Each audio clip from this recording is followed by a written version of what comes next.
Welcome to the Sports Psychology Podcast with Michael Seeley. The Tour de France is over. Sunday, July 24th. Stage 21 of the Tour de France finishing in Paris on the Champs-Élysées. 115 kilometers, the traditional promenade into Paris, with the real race beginning with about 50 kilometers to go. This is a promenade into Paris with celebration, with champagne toasts on the bike, with photo opportunities, these kinds of things. The race is over. It's been so long, so arduous. These riders are ready to celebrate, and you could see that their pace was really, really slow. They were just taking it easy, and they sped up later, but they deserved it. They were riding and talking and just enjoying themselves. And the race actually started today with a fake breakaway. It was pretty funny. Vingegaard, Pogacar, and Wout van Aert actually did a fake breakaway kind of right from the start. It looked real. Actually, they went pretty fast, and I don't know if the peloton knew it, but it was pretty funny, and they slowed down right away. But that's the kind of hijinks that can happen on the final stage of the Tour. So this is pretty exciting. Jonas Vingegaard winning the Tour de France, the first Danish rider since 1996. Bjarne Riis won then. So this is pretty exciting for Denmark. You saw a lot of Danish flags there, a lot of fans. So let's cut to the chase. Everything was staying together, slow speed until 50 kilometers to go. That's when the racing officially starts. By now, they've made it to the Champs-Élysées. They do a 7-kilometer lap up and down the Champs-Élysées, around the Arc de Triomphe, and throughout downtown Paris there. Typically what happens is there's several breakaways, people who are trying to get away, get some final glory on this last stage of the Tour de France. These breakaways pretty much never make it. Occasionally they do, but the peloton can see them up and down the Champs-Élysées, so they're in sight, in mind. Nothing really gets away. But nevertheless, we had several breakaways. This is also a good chance for teams and riders who haven't really gotten any airtime on television to kind of get some airtime, get their jersey shown out there. So that was going on. We had a first breakaway starting with about 30 kilometers to go. Several others went on, but nothing got more than about 15 seconds off the front. So winning on the Champs-Élysées, winning the final stage of the Tour de France is a big deal. It's one of the most prestigious stages, maybe even the most prestigious. It looks really good on film. You have Paris behind you in the photograph with your hands up. It's a really big deal, and the sprinters really go for it. This is when they gather their strength over all these days of racing, pull out all the stops, that last bit of energy, and they really try to go for it. So you had the sprinters today taking the stage very seriously, and they were getting ready for the final sprint. But before that, with about 5.5 kilometers to go, I kind of predicted this. Pogacar attacks. This guy cannot not attack. He just loves it. He's a very aggressive racer. He is built into his DNA, I think. So that was kind of cool to see. Kind of a fruitless attack, but he did it nonetheless with about 5 kilometers to go. So let's flash forward. Things are basically staying together. A couple of 1 or 2 man mini breaks are kind of going off the front, but basically they take this final corner with about 700 meters to go. There weren't a lot of big lead-out trains going on. The riders looked tired. So with about 500 meters to go, you see Dylan Groenewegen starting to ramp it up, and he goes kind of early at about maybe 400 meters to go and just starts crushing it. Like, this guy has so much power. And you saw Jasper Philipsen of the Alpecin team get onto Groenewegen's wheel. So there wasn't really an Alpecin train lead-out. So Philipsen is really good at finding the right wheel. He has a great intuitive sense of the right wheel to be on, the right position to be in. And if you can see like some overhead helicopter shots of the sprint, you just see how crafty Philipsen is. He drafts Groenewegen and jumps really, really hard with, I think, about 250, 300 meters to go. And the kind of acceleration he gets, it's crazy. He gets up to 41 miles per hour. And he wins the sprint by about a couple of bike lengths ahead of everybody else, ahead of Groenewegen. So that was really impressive to see this guy. This is a second stage win in this year's Tour. Alpecin, of course, very, very happy. Philipsen puts his bike over his head at the finish. Is pretty exciting to watch. So this is the final general classification of the 2022 Tour de France. Jonas Vingegaard wins, Tadej Pogacar second, Geraint Thomas third, David Gaudu fourth, Alexander Vlasov, 5th. 6th place, Nairo Quintana. 7th place, Romain Bardet. 8th place, Luis Meintjes. 9th place, Alexei Lutsenko. 10th place, Adam Yates. So that is the top 10. Hats off to these riders, all of them. If you can finish the Tour de France, you are an incredible, incredible athlete. Such an arduous race, just over the Alps, over the Pyrenees, day after day after day, the heat. Just a pretty epic Tour de France this year. And I also want to mention there's 7 American riders, young, talented riders who just really shined in this year's Tour. You had Sepp Kuss, Brandon McNulty, Joe Dombrowski, Nielsen Paulus, Matteo Jorgensen, Quinn Simmons, and Kevin Vermark. These guys just, what I'd love to see is like an American super team. I think it's possible. Like, make these guys an offer and get them on a big money American team. It would be kind of cool to see that again. It's been a while. And so that's kind of my hope. I don't know if that'll happen, but maybe if we start talking about this more, it will happen. So yeah, overall, just a great, exciting tour. I've really enjoyed doing this podcast, and hopefully folks have enjoyed it. I wanted to give you my top favorite memories of this year's tour. I'm just going to give you 2 of them.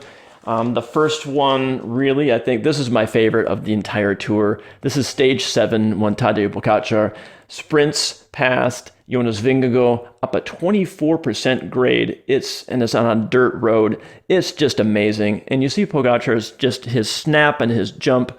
It's unbelievable. And it's just like the 2 best guys duking it out. It was my favorite. The second is probably everyone's favorite, I think, on stage 18 when Pogačar slides out in this corner and Jonas Vingegaard waits for him. Like, such sportsmanship and such camaraderie. It was just really cool to see. So what were your favorite memories of this year's tour?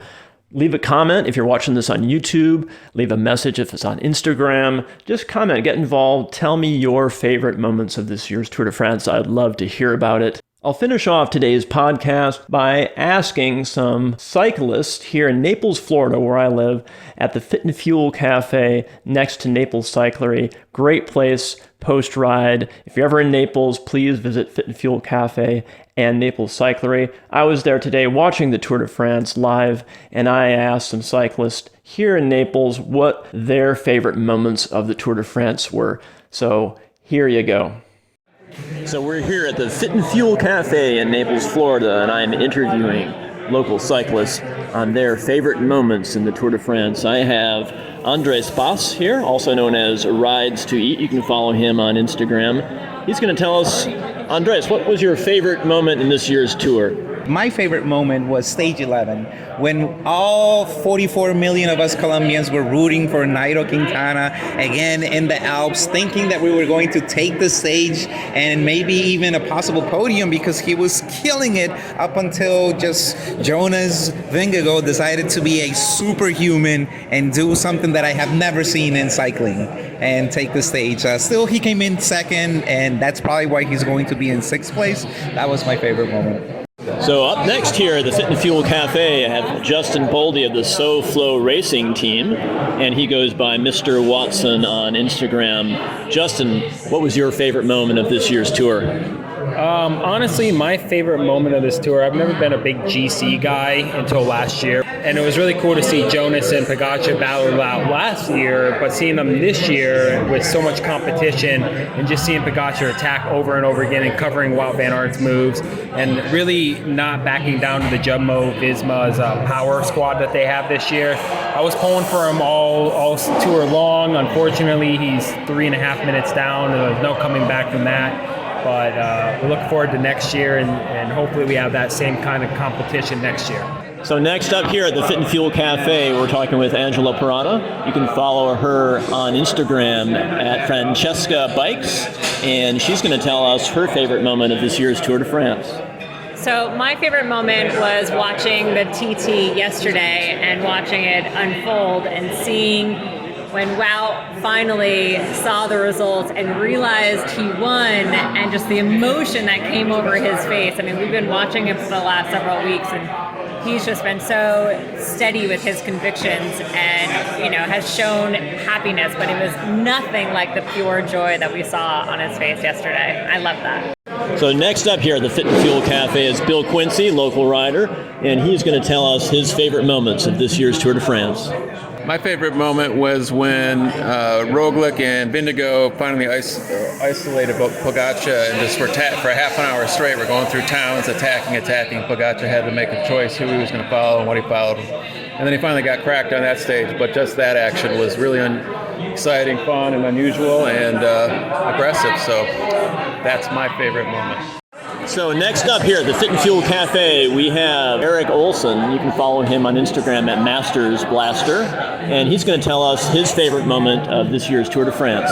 Definitely my favorite moment is when descending Pog slid out and Jonas was in front and could have potentially put some more time into this, but ultimately slowed down and showed respect and sportsmanship that I think is what makes cycling unique from other sports. So next up we have Marshall Evans here, and Marshall has his favorite moment of this year's tour. For me, is watching the yellow jersey get attacked again and again and again when Pogačar had it, and then seeing the team rally around to counter those attacks. That was the best part about the tour for me. So next up here at the Fit and Fuel Cafe, we have local cyclist Kurt Shearer, and he is going to tell us his favorite moment of this year's Tour de France. Favorite moment, I would say, was the cobbles. Just super impressive, especially the group that was behind the team cars with all the dust that was being kicked up, and those guys just endured it. So it was that was, to me, was really impressive to see. And next up here at the Fit and Fuel Cafe is Greg Pelican of Pelican's Pain Cave, and he's going to tell us his favorite moments of this year's Tour de France.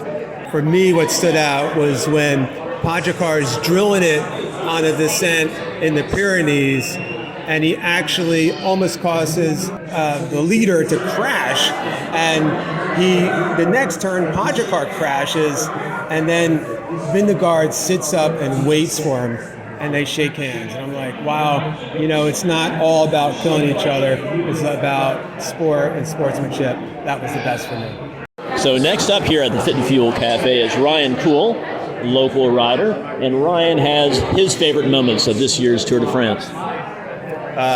Two moments when Wout van Aert broke off the front, went solo, kept everybody at bay, and one was really something special. And the other one was when Pogačar crashed and Vingegaard waited for him, and they kind of shook hands. I thought that was a really nice display of sportsmanship, and two special moments. So that concludes the 2022 Tour de France. Thank you so much for listening. It's been amazing doing this podcast. This podcast will continue on a weekly basis with analyses of sports psychology and all types of sports. If you're interested in being on my podcast, please send me a message. I'd love to hear from you, and we can talk all about sports and sports psychology. Thanks for listening.